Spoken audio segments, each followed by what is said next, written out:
এই যে ভাই, এই গলায় ধরেছি, আমি একটা টান দেবো, মরে যাবো।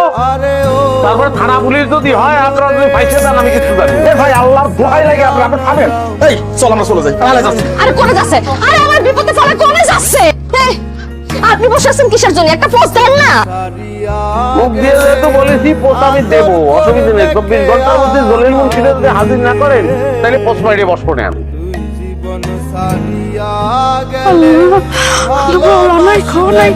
আমার সাউন্ডটা কোনে চলে গেল? ও আল্লাহ, ও আল্লাহ, তুমি আমার সাউন্ডটা আমার কাছে ফিরিয়ে এনে দাও আল্লাহ। আল্লাহ, আমার সাউন্ড করে গেল আল্লাহ। তোর ইচ্ছা ছিল মানুষটারে বিয়ে করব, সে আমার কোনো কথাই শুনলো না। আল্লাহ, আমার কপালে কি এইটাই দেখা ছিল? দেখে না তাই তুই আমার বাড়ির উপর থেকে হাল যা তো যা। আমি যাবো কিসের সত্যি? তোমার কত করে বললাম আমার সাথে আমার বিয়েটা দিয়ে দাও। এত ছোটাছুটি করার কোনো দরকার নাই, তুমি তো আমার কোনো কথাই শুনলে না।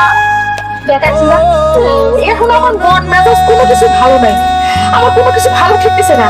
পরে কান্নাটা কিন্তু আমার সহ্য হচ্ছে না, বাড়ি যা। সেটা তো সহ্য হবেই না, তোমার কান্না তো কান্না, আমার কান্না তো কান্না না। তাও যদি আমার মনে অনেক কষ্ট লাগতেছে, তুমি তোমার মতো কাঁদো, আমি আমার মতো কাঁদতেছি। হে আল্লাহ, তুমি আমার মুখকে ফিরাই না দাও।